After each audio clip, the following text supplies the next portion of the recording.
Famous है। Famous तो कल्की मंदिर कट्ठे गुरुजी कल्की मंदिर जयपुर में। ई मंदिर को निर्माण जो करवायो वो स्वाई जय सिंह करवायो, क्योंकि स्वाई जय सिंह बड़ा धार्मिक प्रवृत्ति का व्यक्ति था। वैसे तो आमेर वाले सारे धार्मिक प्रवृत्ति के थे, मानसिंह भी धार्मिक प्रवृत्ति के व्यक्ति थे। अब बहुत सारे नए बच्चे हैं, वो सोचते हैं ये कि सर ये कल्की कौन है। तो मैं बताऊं कल्की कौन है, बता देता हूं आपको। कल्की भगवान विष्णु ने 10 अवतार लेंगे। भगवान विष्णु 9 ले चुके हैं, यानी जैसे राम है, कृष्ण है, वर्रा है, मत्स्य अवतार है, परशुराम अवतार है, ये भगवान विष्णु के सारे अवतार हैं। भगवान विष्णु ने 9 अवतार ले चुके हैं, लेकिन 10वां अवतार भी वो लेंगे। जब जब धरती पे पाप बढ़ता है तब भगवान विष्णु अवतार लेते हैं। तो ये 10वां अवतार है। तो सर ये कब लेंगे? 10वां अवतार है ये लेंगे जब पूरी तरीके से कलयुग आ जाएगा, यानी पूरी तरीके से जब कलयुग आएगा तब लेंगे इसका अवतार। अब थे कह दो गुरुजी कलयुग कितो को और बच्चे पूरो आयो को नहीं आयो। पूरो आनेगी जब मैं थान परिभाषा बताऊंगा, जब थार समझ में आएगा कि अभी तक पूरो आयो को नहीं है। कलयुग के अभी तक 5000 साल निकल चुके हैं, यानी भगवान कृष्ण की मृत्यु के बाद कलयुग का प्रारंभ होता है। परीक्षित पहला राजा है कलयुग का। तो भगवान कृष्ण की मृत्यु के बाद कलयुग शुरू हुआ। तो भगवान कृष्ण या लगभग महाभारत युद्ध को 5000 साल हो गए, यानी कलयुग के 5000 साल तो निकल चुके हैं। कितों को बच्चे लगभग 4 लाख और लगभग आप मान लो के 4-5 हजार साल और बच रहा होगा कलयुग का, यानी टोटल 10,000 का हम माने कलयुग। यानी सबसे पहले है सतयुग, ठीक है। सतयुग के बाद है त्रेता युग। गुरुजी एक एग्जाम में आएगी, धार्मिक बातों को नॉलेज होना चाहिए। ये भी चीजें लगती है, लेकिन थोड़ा सा ज्ञान दे दूं। ज्ञान मेरे पाटन लाग रही है, अब वो ज्ञान में दूं कि नहीं, मैं थान दे दूं। देखो सतयुग, फिर त्रेता युग, और फिर आता है द्वापर युग, और फिर आता है कलयुग। पहला राजा बताया कलयुग का मैंने परीक्षित। कलयुग की कहानी बता रहा हूं क्यों, कल के अवतार है। अब देखो सतयुग जो है ना, सतयुग में पूर्णतः पूरा का पूरा सत था, 0% पाप था। सतयुग के अंदर 0% ही पाप था।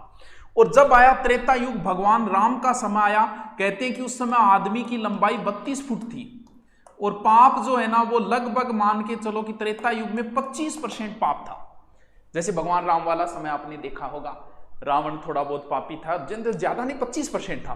फिर द्वापर युग आया, मनुष्य की लंबाई 21 फुट थी उस समय, और उस समय जो पाप था ना त्रेता युग द्वापर में 50% था। देखा होगा आपने महाभारत युद्ध में 50% पापी इधर खड़े थे, 50% पापी इधर खड़े थे। और फिर शुरू होता है कलह का चौथा और अंतिम युग, जिसे कलयुग कहा जाता है। इसे कलह का युग कहा जाता है। कलह मतलब लड़ाई दंगा गला कुछ, कलयुग का अर्थ होता है कलह का अंतिम युग। तो ये कलह का अंतिम युग है, जिसके अंदर द्वापर में मनुष्य की लंबाई लगभग 11 फीट मानी जाती है।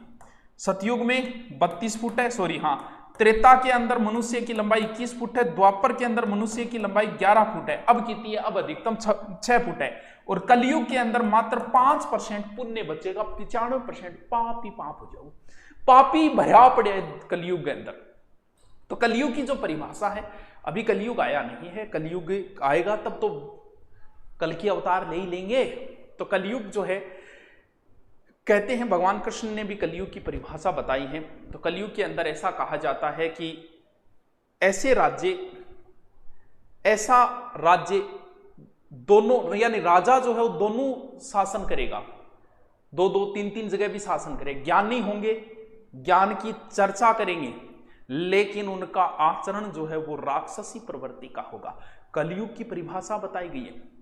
किसी का बेटा अगर साधु बनेगा तो लोग उसके दर्शन करने के लिए जाएंगे, लेकिन खुद का बेटा बनने की बात करेंगे तो रोआ कुको मचाओगा, वो ना ना ना ना, वो अभी समय आया नहीं है। कहते हैं कि कलयुग जब आएगा, पूर्णतः कलयुग, तब धनाढ्य लोग जो है वो शादी विवाह है, मनोरंजन आदि कार्यक्रमों में भयंकर पैसा बर्बाद करेंगे, शादी विवाह मकान बनाना ऐसे कार्यों में। लेकिन पड़ोसी अगर भूखा सो रहा है तो उसको नहीं पूछेंगे, मौज मस्ती करेंगे लोग, मांस का सबसे ज्यादा भक्षण करेंगे, सुंदरता पे सबसे ज्यादा पैसे लुटाएंगे जब कलयुग का अंतिम पहर आ जाएगा। क्योंकि कल की अवतार भी तो तभी होगा जब कलयुग का अंतिम पहर आएगा। जैसे जैसे कलयुग बढ़ता जाएगा वैसे वैसे वेदों के विरोधी लोग पैदा होंगे, यानी वेद विरोधी लोग पैदा होंगे। शासन के ऊपर भी वही लोग बैठेंगे जो वेदों के विरोधी होंगे। कलयुग का जब पहर आएगा तब लोग वेदों की प्रामाणिकता मांगेंगे। आज भी बहुत सारे लोग मांगते हैं ना, वही बात है। तो जब एकदम कलयुग आ जाएगा तब लोग वेदों की प्रामाणिकता को मानेंगे। तुच्छ लोग जो है वो धर्म ग्रंथों की प्रामाणिकता मांगेंगे। कब? जब कलयुग का अंत। जब इतना पाप बढ़ेगा तो देवताओं का किसी प्रकार का असर नहीं होगा, यानी देवता किसी प्रकार की कोई सहायता नहीं कर पाएंगे। कब? जब कलयुग का अंतिम पल होगा। विवाह फिर एक धर्म नहीं रहेगा। महिलाएं सिर्फ धनाढ्य लोगों के साथ ही विवाह करेगी, गरीब व्यक्ति को छोड़ देगी अगर विवाह हो भी गए। कलयुग की परिभाषा बताओ। अभी पूर्णतः कलयुग आया नहीं है, अभी ये सारी चीजें मैच होती जा रही है। क्यों? क्योंकि अभी कलयुग अंतिम पहर आएगा तभी जो है वो अवतार लेंगे। कौन? कल्कि अवतार लेंगे। यानी स्त्रियां धनहीन पति के साथ नहीं रहेगी जब कलयुग का अंतिम पहर आएगा। लोग बिना स्नान करे भोजन करेंगे। अब भी बहुत सा ऐसा शेर है, शेरा कुण मुंह धोए, बिना मुंह धोए चा पिएगा, बिना मुंह धोए खानो खागा। अब भी बहुत सा है, लेकिन कलयुग का अंतिम पहर आएगा तब बता रहे, तब की स्थिति। अतिथि का किसी प्रकार का सत्कार नहीं होगा जब कलयुग का अंतिम पहर आएगा। राजा रक्षा नहीं करेगा और अनेक प्रकार के कर लगा के जनता का राजा शोषण करेगा जब कलयुग का अंतिम पहर आएगा। मानव की उम्र मात्र 20 वर्ष रह जाएगी। पहले आपको पता है, आज से 20 साल पहले मानव की उम्र 100 साल थी।